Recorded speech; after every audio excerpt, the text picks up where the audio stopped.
வணக்கம் தோழர்களே, நான் சுந்தரவள்ளி. ஈரான் போர் உச்சத்துக்கு போயிட்டு இருக்குங்க. நேற்று இந்தியாவின் மீது தாக்குதல் நடந்திருக்கு. இந்திய கப்பல்கள் தெரிச்சு ஓடி இருந்திருக்கு பின்னாடி. இதோட ஈரான் கப்பலை அமெரிக்கா புடிச்சு வச்சுக்கிட்டு பெரிய வேலையெல்லாம் காமிச்சிருக்கு. இடையில ஈரான் கடுமையான போரை நீங்க சந்திக்க போறீங்கன்னு அடிச்சு ஆடிக்கிட்டு இருக்கு. இந்த நீரிணை மூடப்பட்டிருக்கு. என்ன நடக்குது தோழர்களே? நமக்கு நல்லா தெரியும், தேவையே இல்லாத ஒரு போர். அமெரிக்கா இஸ்ரேலினுடைய தண்டித்தனத்துக்காக அவர்களுடைய பொருளாதார அடியாள் என்கிற நினைப்புல வந்த போர் தான் இது. சாமானிய நாடுகளின் மீது வேணும்னே தாக்குதலை நடத்தி அங்க இருக்கிற இயற்கை வளங்களை கொள்ளையடிப்பது என்பது அமெரிக்காவினுடைய போர் உத்தி. அமெரிக்கா ஒரு நாட்டின் மீது போர் தொடுக்குதுன்னா அங்க இயற்கை வளங்கள் இருக்குதுன்னு அர்த்தம்.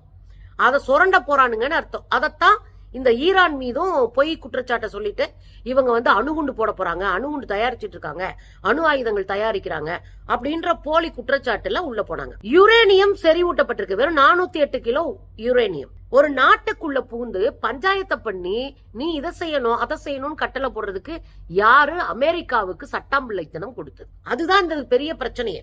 இஸ்ரேல்ல இருக்கக்கூடிய கொஞ்சம் பணக்காரங்க ட்ரம்ப மூளையை கழுவி விட்டு ஒட்டுமொத்த அமெரிக்காவை கொண்டு நிறுத்திட்டான். இதுல என்ன ஆகி போச்சுன்னா, உலக நாடுகளை எரிபொருள் பற்றாக்குறையில சீரழிஞ்சு திண்டாடிட்டு கிடக்கு. உலக நாடுகளை திண்டாடிட்டு இருக்கு. ஈரான் வழியா தான் 25% மேல இருக்கிற எரிபொருள் கடந்துட்டு இருக்கு. இந்த ஈரான் பக்கத்துல இருக்க ஹார்முஸ் நீரிணை, ஜலசந்தின்னு சொல்லுவாங்கல்ல வடமொழியில, அந்த நீரிணை வழியா தான் எல்லாமே போயிட்டு இருக்கு. அப்போ அதை தடுத்தது பாருங்க ஈரான். அதுதான் முடிஞ்சிச்சு ஜோலி. இந்த அமெரிக்கா என்ன நினைச்சாங்க அப்படின்னா, ஆஹா 48 மணி நேரத்துல ஈரானை முடிச்சு விடலாம், அவ்வளவுதான் ஈரான் அப்படின்னு நம்பினாங்க. ஆனா ஈரான் படைகள் பல குழுக்களா பிரிஞ்சு பல திட்டமிடல்களோட இறங்கி அடிச்சு காலி பண்ணனே எதிர்கொள்ள முடியல அமெரிக்காவிலும் இஸ்ரேலாலும். ஈரான் சின்ன சின்ன கருவிகளை போட்டு வச்சு அடிச்சு துவம்சம் பண்ணவும் மிரண்டு போய் மிகப்பெரிய பொருள் செலவை செஞ்சு ஜெயிக்க முடியாத ஒரு இடத்துக்கு இந்த இஸ்ரேலும் அமெரிக்காவும் தள்ளப்பட்டுச்சு. இதுக்கு இடையில தான் ஈரான் பக்காவா புத்திசாலித்தனமா ஒரு வேலையை பார்த்து இந்த நீரிணை, ஹார்முஸ் நீரிணையை மூடி விட்டாங்க. இதுல பெருத்த அளவு பொருளாதார நெருக்கடி உலக சந்தைகளுக்கு உண்டாச்சு. ஏங்க, பங்கு சந்தையே விழுந்து போச்சுங்க. பல லட்சம் கோடி ஊரு பூரா நட்டப்பட்டு போய் கிடக்குறாங்க. இதுல சோத்த ஆக்குறது கூட எரிபொருள் இல்லாம நம்ம ஆட்கள் விறகடுப்புக்கு போனது கூட நம்ம பார்த்தோம். பல ஹோட்டல்ஸ் மூடப்பட்டது, உணவு எங்கேயும் கிடைக்கல. இப்படி பல பிரச்சனைகள் இருக்கு உலக நாடுகள் முழுவதும், அது குறிப்பா மத்திய கிழக்கு நாடுகள் முழுவதும். இந்த சூழ்நிலை தான் ஒரு முக்கியமான சங்கதி நடந்திருக்கு. என்ன? அமெரிக்காவினுடைய போர்க்கப்பல்கள் எல்லாம் கொண்டு இந்த ஜலசந்திய, இந்த நீரிணைய சுத்து போட்டு நிக்குது. அதாவது ஹார்முஸ் நீரிணைய திறக்க மாட்டேன்னு ஈரான் தெளிவா சொல்லிருச்சு. அந்த திறக்க மாட்டேன்னு சொன்ன பிறகு அதை பூரா சுத்து போடுறாங்க. இங்க பாகிஸ்தானோடு செய்த பேச்சுவார்த்தை தோல்வியில முடிஞ்சு போச்சு. பாகிஸ்தான் மத்தியஸ்தமா நின்னு பேசின பேச்சுவார்த்தை தோல்வியில முடிஞ்சு போச்சு. அதனால இந்த ஹார்முஸ் ஜலசந்தி திரும்ப மூடப்பட்டது. இதுல இன்னொரு விஷயம் என்ன அப்படின்னா, நீங்க 3 விஷயங்களை ஈரான் முன் வைக்குது. அதை நீங்க கீப் அப் பண்ணீங்கன்னா இந்த போர் நிறுத்த காலத்துல நான் இந்த ஹார்முஸ் ஜலசந்திய நான் திறந்து விட்டுறேன் அப்படின்றாங்க. அது என்ன அப்படின்னா, லெபனான் மீது நீங்க போர் தொடுக்கூடாது, போற உடனே நிப்பாட்டணும். ஏன்னா போர் நிறுத்தம்னு அறிவிச்ச பிறகு பேச்சுவார்த்தை நடந்துட்டு இருக்கும் போதே இஸ்ரேலு லெபனான் மீது கடுமையான தாக்குதலை நடத்தி ஆயிரக்கணக்கான மக்களை கொண்டுட்டாங்க. அப்ப இதை பார்த்த உடனே ஈரானு லெபனான் மீதும் சேர்த்துதான் நாங்க கோரிக்கை வச்சோம்.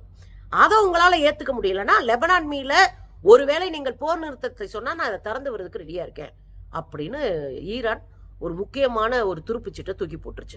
2வது விஷயம் என்ன சொன்னாங்கன்னா, இங்க உங்க அல்சாட்டித்தனத்தெல்லாம் பண்ணக்கூடாது, அமெரிக்க போர்க்கப்பல் முதல்ல வெளியேறும், அமெரிக்க போர்க்கப்பல் வெளியேறிடணும், இது எங்களுடைய ஏரியா, இங்க நாங்க என்ன பண்ணணும்னு பாத்துக்கலாம், நீ கிளம்பு அப்படின்னு இன்னொரு ஆர்டரையும் போடுது ஈரான். அப்ப நீ போர் செய்யக்கூடாது லெபனான் மேல, உன் போர்க்கப்பல்லாம் தூக்கிட்டு வெளியே போயிடணும், அதுக்கப்புறம் நான் என்னன்னு யோசிச்சு சொல்றேன் அப்படின்னு ட்ரம்ப் குரூப் இருக்காங்கல்ல, இவங்க எல்லாம் போய் அங்க பயங்கரமா போய் பேசிட்டு இருக்கிறாங்க. எங்க அமெரிக்காவில வெள்ளை மாளிகையில உயர்மட்ட தலைவர்களை எல்லாம், உயர்மட்ட அதிகாரிகளை எல்லாம் வச்சு ஒரு பயங்கரமான பேச்சுவார்த்தை நடத்திட்டு ஒரு பத்திரிகையாளர் சந்திப்பு நடத்துறாரு. ஈரான் எங்களை எல்லாம் மிரட்டி பணிய வைக்க முடியாது அப்படின்னு வழக்கம் போல கீழே விழுந்தாலும் மண்ணோட்டல அப்படின்னு சொல்லிட்டு இருப்பார்ல, அது மாதிரி சொல்றாரு. ஈரான் எங்களை பணிய வைக்க முடியாது, ஆனா 2ஆம் கட்ட பேச்சுவார்த்தை நடத்திட்டு இருக்கோன்ற. ஈரான் என்ன சொல்லுது? 2ஆம் கட்ட பேச்சுவார்த்தை பற்றி நாங்க பேசவே இல்லை, முதல் கட்ட பேச்சுவார்த்தையவே நாங்க சும்மா அனுப்பி வச்ச ஆளுகளை நாங்க ஏன் 2ஆம் கட்ட பேச்சுவார்த்தை பேச போறோம், நாங்க பேசவே இல்லை, அது குறித்து இதுவும் டேட்டு கூட பிக்ஸ் பண்ணல அப்படின்னு ஈரான் சொல்லிட்டு இந்த பேச்சுவார்த்தைன்னு சொல்லிட்டு இருக்காருல ட்ரம்ப், அதுக்கு என்ன பேர் வச்சிருக்காங்க தெரியுமா? ஏப்ரல் மாத பொய்கள்னு பேர் வச்சிருக்காங்க. ட்ரூத்ல ட்ரம்ப் போடுற விஷயங்கள் எல்லாத்தையும் எடுத்துக்கிட்டு ஏப்ரல் மாத பொய்கள்ன்ற தலைப்புல போட்டு உடைச்சு விட்டாங்க ஈரான். இது இப்படி சீரியஸா போயிட்டு இருக்கு. 2ஆம் கட்ட பேச்சுவார்த்தை நடக்குமா நடக்காதா தெரியல, கடுமையா போயிட்டு இருக்கு.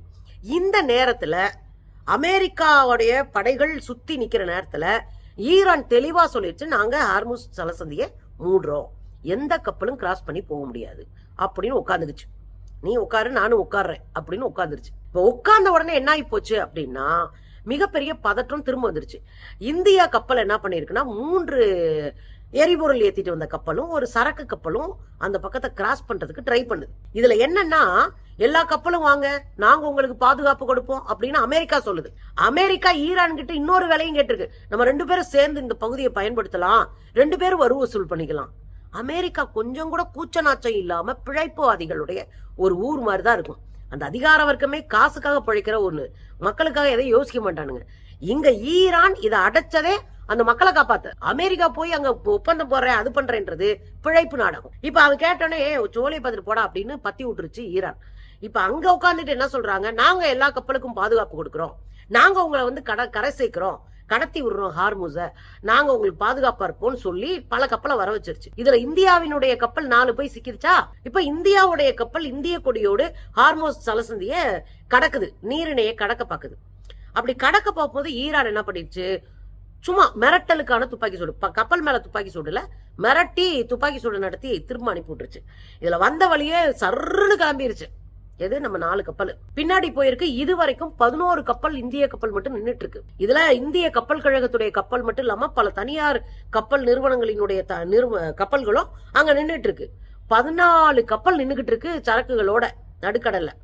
இங்க போர் முடியாதனால இங்க அனுமதிக்கல. இதுல இந்தியாவுக்கு வந்து ரொம்ப அசிங்கமா போச்சு. இந்தியாவுடைய அயோக்கியத்தனத்தாலதான் ஈரான் எதுக்குது, நல்லா ஞாபகம் வைங்க. இந்தியா இன்னைக்கு வரையும் இஸ்ரேலுக்கு சப்போர்ட் பண்ணி நிக்குது, கொலகாரங்கள் சப்போர்ட் பண்ணி நிக்குது. பாலஸ்தீன் நாட்டினுடைய குழந்தைகளை கொன்றொழிச்ச கும்பலு இதே ஈரான் மேல முதல் குண்டை போட்டு 152க்கும் மேற்பட்ட குழந்தைகளை கொன்றொழிச்சவங்க. அவனோட போய் உட்கார்ந்து இவரு நட்பு பாராட்டிக்கிட்டு இருக்காரு. எப்ஸ்டீன் ஃபைல்ல சிக்கிட்டாங்கல்ல, அதுல நட்பு பாராட்டிக்கிட்டு அவங்களோட தெரியுறாரு. அப்ப ஈரான் வேடிக்கை பார்க்குமா? ஈரானுடைய அதிகாரிகள் தலைவர்கள் ஏற்கனவே ஒரு வார்த்தை சொல்லிட்டாங்க, இந்தியாவில் இருக்கிற மக்கள் மீது எங்களுக்கு பேரன்பு உண்டுன்னு, அதுக்காக நாங்க இந்தியாவை அனுமதிப்போம் கூட சொல்லியிருந்தாங்க. ஆனா இந்த ஆளுக திருந்தாம திரும்ப திரும்ப இஸ்ரேலுக்கு ஜொம்படிச்சு நம்மையும் சேர்த்து மாட்டி விடுதுங்க. ஈரான்காரங்க இந்திய மக்கள் நம்ம அவங்களுக்காக போராட்டம் நடத்தணும், அதை பார்த்து நம்ம மேல பேரன்பு கொண்டிருக்கிறாங்க. ஆனா அதெல்லாம் முடிச்சு விடுறதே இந்த மோடி கும்பல் தான். இதுக்கு இடையில அமெரிக்காவினுடைய புலனாய்வு துறை ட்ரம்ப் எச்சரிச்சிருக்கு, நீங்க எல்லாம் பாகிஸ்தானை நம்பாதீங்க, அவங்க வந்து ஈரானுக்கு தான் சப்போர்ட் பண்ணுவாங்க, நம்மள சும்மா அலைய விட்டு போற திசை திருப்ப பாக்குறாங்கன்னு ஒரு இதுவும் கொடுத்திருக்காங்க. இந்த சூழ்நிலையில இந்தியாவுடைய கப்பல் வெளியே போயிடுச்சா, தாக்குதல் நடத்தப்பட்டுருச்சா. அப்புறம் நம்ம ஐயா 56 இன்ச் மோடி கடுப்பாயிட்டு ஈரான் தூதர் இருக்காருல, இந்தியாவுக்கான ஈரான் தூதர், அவருக்கு ஒரு சம்மன் அனுப்பியிருக்காரு. நீங்க எப்படி எங்க மேல தாக்குதல் நடத்தலாம், எங்க எப்படி இது பண்ணலாம், நேரா பேசுங்க. தூதர் ஒரு சாதாரண அதிகாரி, ஒரு சாதாரண வேலையை செய்யக்கூடிய ஒரு ஆளு. நீங்க இந்தியா பக்கம் பேசணும்னா ஈரானோட பேசுங்க. நீங்க தான் உலக தலைவராச்சே, உலகத்தை காக்க பிறந்த சௌக்கிதாராச்சே, நீங்க எதுக்கு போய் இடையில போய் இங்க போய் முட்டிட்டு நிக்கிறீங்க? அப்ப இவருக்கு போய் சம்மன் அனுப்பி நாங்கெல்லாம் பயங்கரமான ஆளு அப்படின்னு ஒரு நாடகத்தை போடுறதுதான் இந்த சம்மன். இதுக்கு இடையில ஈரான் கொடி போட்டிருந்த கப்பல் உள்ள வந்திருக்கும் போது அந்த கப்பலுடைய என்ஜினை செதைச்சு அந்த கப்பலுக்குள்ள ஏறி என்ன நடக்குதுன்னு அந்த கப்பலை கைப்பற்றி இருக்கு அமெரிக்கா. இது இன்னும் பெரிய பிரச்சனையை உண்டு பண்ணிருக்கு. ஈரானு கொலவெறியா இருக்கு, ஏன்னா அவன் பாதிக்கப்பட்டிருக்கிறாங்க, கொலவெறியா இருக்கிறாங்க. நீங்க வந்து உங்க திமிர்த்தனத்துக்கு போர் செய்யறீங்க, அவன் ஆட்களுக்காக போயிடுச்சா. 2க்கு வித்தியாசம் இருக்கு. உசுர காப்பாத்த ஓடுறவனுக்கும் அப்படியே விரட்டி ஓடுறவனுக்கு வித்தியாசம் இருக்கு. உசுர காப்பாத்த ஓடுறவன் தான் வீரியமா இருப்பான், வேகமா இருப்பான்.